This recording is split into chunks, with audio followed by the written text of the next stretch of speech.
Driver Subrahmanyam హత్య కేసులో Anantha Babu bail రద్దుపై రాజమహేంద్రవరంలోని ప్రత్యేక కోర్టులో వాదనలు జరుగుతున్నాయి. మరింత సమాచారం మా ప్రతినిధి రమణ ప్రత్యక్ష ప్రసారం ద్వారా అందిస్తారు. Thank you Sujatha.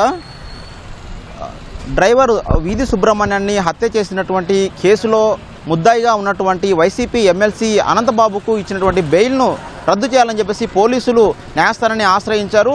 ఈ ప్రస్తుతం ఆ నిందితుడు ఎవరైతే వైసీపీ ఎమ్మెల్సీ అనంతబాబు బెయిల్పై ఉండగానే హత్య కేసులో కీలకమైనటువంటి నిందితుల్ని బెదిరించారు. అలాగే ప్రలోభ పెట్టినటువంటి నేపథ్యంలో కేసును నీరుగార్చేటువంటి ప్రయత్నం చేశారన్నటువంటి నేపథ్యంలో ఆరోపణలపై రాజమహేంద్రవరంలో నుండి ప్రత్యేక న్యాయస్థానంలో పోలీసుల తరపున ప్రత్యేక public prosecutor Muppala Subbarao petition దాఖలు చేశారు. ఈ పిటిషన్పై కోర్టులో వాదోపవాదాలు వాడివేడిగా జరుగుతూ ఉన్నాయి. దీనికి సంబంధించి ఎవరైతే నిందితులు ఉన్నారో వైసీపీ ఎమ్మెల్సీ సాక్షులను ఎలా ప్రలోభ పెట్టారు, ఈ కేసును నీరుగార్చేందుకు ఎలా వ్యవహరించారు, ఎలా కుట్ర చేశారన్నటువంటి విషయాన్ని పబ్లిక్ ప్రాసిక్యూటర్ ప్రత్యేకించి న్యాయమూర్తి ముందు వాదనను వినిపిస్తున్నారు. దీనికి సంబంధించి చూస్తే కనుక 2022లో డ్రైవర్ సుబ్రహ్మణ్యాన్ని దారుణంగా హత్య చేసినటువంటి అనంతబాబు తదుపరి 218 రోజుల పాటు జైల్లో ఉన్నారు. ఆ తదనంతరం సుప్రీంకోర్టు వరకు వెళ్ళిన తర్వాత ఆదేశాలతో బెయిల్ వచ్చింది. ఆ బెయిల్ వచ్చిన తర్వాత ఖచ్చితంగా నిందితులు ఎవరైతే ఉన్నారో వారందరూ కూడా ఖచ్చితంగా నియమ నిబంధనలను తప్పనిసరిగా పాటించాలి. సాక్షులను ఎట్టి పరిస్థితులను బెదిరించకూడదు. అదేవిధంగా ప్రతిరోజు ఎప్పటికప్పుడు పోలీసుల ఆదేశాలకు అనుగుణంగా స్టేషన్కి వచ్చి సంతకాలు చేస్తూ వెళ్తూ ఉండాలి. ఎక్కడ నిబంధనలను ఉల్లంఘించకుండా వ్యవహరించాల్సి ఉన్నప్పటికీ కూడా అనంతబాబు ఈ కేసులో కీలకమైనటువంటి సాక్షులు నలుగురిని ప్రలోభ పెట్టారు, చంపుతామని బెదిరించారు అని చెప్పేసి పోలీసులు పిటిషన్లో తెలియజేశారు. దీనికి సంబంధించి ఈ నెల 20వ తారీఖున ఎవరైతే సాక్షులు ఉన్నారో వారందరూ కూడా సర్పవరం పోలీస్ స్టేషన్కు వచ్చి వాళ్ళు ఫిర్యాదు చేయడం జరిగింది. ఈ కేసులో నిందితుడైనటువంటి అనంతబాబు తమను వీడియో కాల్ చేసి చంపుతామని బెదిరించారని చెప్పేసి తనకు అనుకూలంగా సాక్ష్యం చెప్పాలి, తనకు వ్యతిరేకంగా సాక్ష్యం చెప్తే ఖచ్చితంగా చంపేస్తానని చెప్పేసి తమను బెదిరించారని చెప్పేసి సాక్షులు వారి యొక్క ఫిర్యాదులో తెలియజేయడం జరిగిందని చెప్పేసి ఈ విషయాన్ని కోర్టు ముందు ముప్పాల సుబ్బారావు స్పష్టంగా తెలియజేశారు. దీనికి సంబంధించి పోలీసులు ఇచ్చినటువంటి రిమాండ్ రిపోర్ట్లో ఉన్నటువంటి అంశాలను కూడా స్పష్టంగా తెలియజేయడం జరిగింది. ఒక్కొక్కరికి ₹1,00,000 చొప్పున నగదును కూడా ముట్ట చెప్పారు. కొంత మొత్తాన్ని ఇచ్చి ఒక తెల్ల కాగితం మీద సంతకాలు కూడా తీసుకొని ఉన్నారు. ఖచ్చితంగా ఏది అయితే రాస్తామో దాన్ని ఖచ్చితంగా కోర్టులో అంగీకరించాలని చెప్పేసి కూడా సాక్షులకు అనంతబాబు చెప్పినట్టుగా తెలియజేశారు. ఇవన్నీ కూడా హత్య కేసును నిర్వీర్యం చేసే క్రమంలో చేసినటువంటి కుట్రగా ముప్పాల సుబ్బారావు కోర్టు దృష్టికి తీసుకువచ్చారు. ఒక నిందితుడు బెయిల్పై ఉండగా ఈ తరహాలో హత్య కేసును నిర్వీర్యం చేసే విధంగా వ్యవహరించడం అనేది తీవ్రమైనటువంటి నేరం కాబట్టి ఖచ్చితంగా బెయిల్ను గతంలో ఇచ్చినటువంటి బెయిల్ను వెంటనే రద్దు చేయాలని చెప్పేసి కూడా న్యాయస్థానాన్ని కోరడం జరిగింది.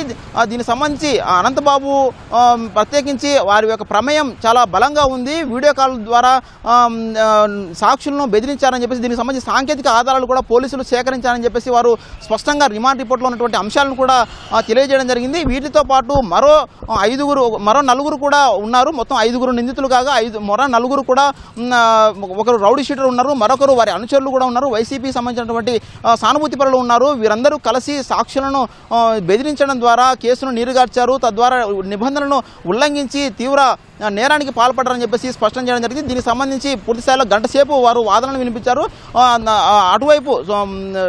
ఇటువైపు అనంతబాబు వైపు కూడా వారి తరపు న్యాయవాదులు కూడా వారి యొక్క వాదన కూడా వినిపించడం జరిగింది. అయితే దీనికి సంబంధించి పోలీసులు నమోదు చేసినటువంటి కేసుల్లో గాను అలాగే ఫిర్యాదు చేసినటువంటి సాక్షులు కూడా కొన్ని లోపాలు ఉన్నాయని చెప్పేసి వారు స్పష్టం చేయడం జరిగింది. న్యాయమూర్తి దృష్టికి తీసుకొచ్చి బెయిల్ రద్దు చేసేటువంటి అంశం కాదన్న విషయాన్ని కూడా వారు స్పష్టం చేశారు. అయితే దీన్ని పబ్లిక్ ప్రాసిక్యూటర్ తరఫున మళ్ళీ న్యాయమూర్తి ముందు తెలియజేస్తూ ఖచ్చితంగా స్పష్టమైనటువంటి పూర్తి సాంకేతికత కూడినటువంటి ఆధారాలు ఉన్నాయని చెప్పేసి దీని సాక్షులను కావచ్చు అలాగే అనంతబాబును కూడా విచారించిన అనంతరం దీనికి సంబంధించి రిమాండ్ రిపోర్ట్లో ఉన్నటువంటి ఆధారాల మేరకు ఖచ్చితంగా ఈ కేసును నిర్వీర్యం చేసే ప్రయత్నం చేశారు, బెయిల్ నిబంధనలను ఉల్లంఘించారని చెప్పేసి స్పష్టంగా న్యాయమూర్తికి ముప్పాల సుబ్బారావు స్పష్టంగా చేయడం జరిగింది. అయితే ప్రస్తుతం వాదనలు అయితే కొనసాగుతూ ఉన్నాయి. ఇరువురు కూడా అటు అనంతబాబు తరపు న్యాయవాదులు అలాగే ఇటువైపు పోలీసుల తరపున ప్రత్యేక ప్రాసిక్యూటర్ ముప్పాల సుబ్బారావు కూడా వారి వాదనలను వినిపిస్తూ ఉన్నారు.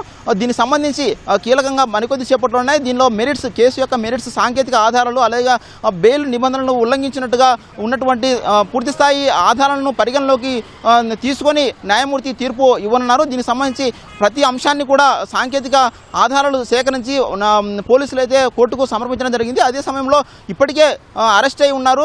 ఏప్రిల్ 20 తారీఖున వచ్చినటువంటి ఫిర్యాదు మేరకు 24వ తారీఖున అనంతబాబును అరెస్ట్ చేయడం జరిగింది. ప్రస్తుతం అయితే వారు రాజమహేంద్రంలో ఉన్నటువంటి సెంట్రల్ జైల్లో ఉన్న రిమాండ్ ఖైదీగా ఉన్నారు.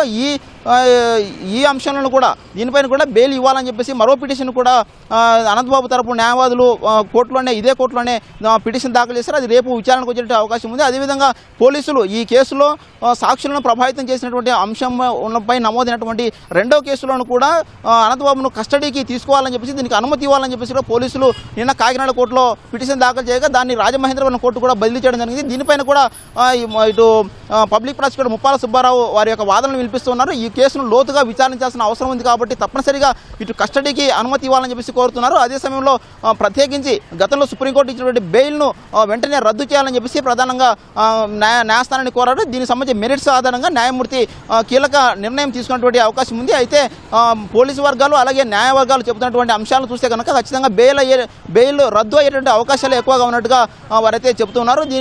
న్యాయమూర్తి ఇచ్చినటువంటి తీర్పుపై సర్వత్రా ఉత్కంఠ నెలకొంది. ఇది ఇక్కడ ఉన్నటువంటి తాజా పరిస్థితి. కెమెరామెన్ సూర్యప్రకాష్ కలిసి వెంకటరమణ, రాజమహేంద్రం నుంచి.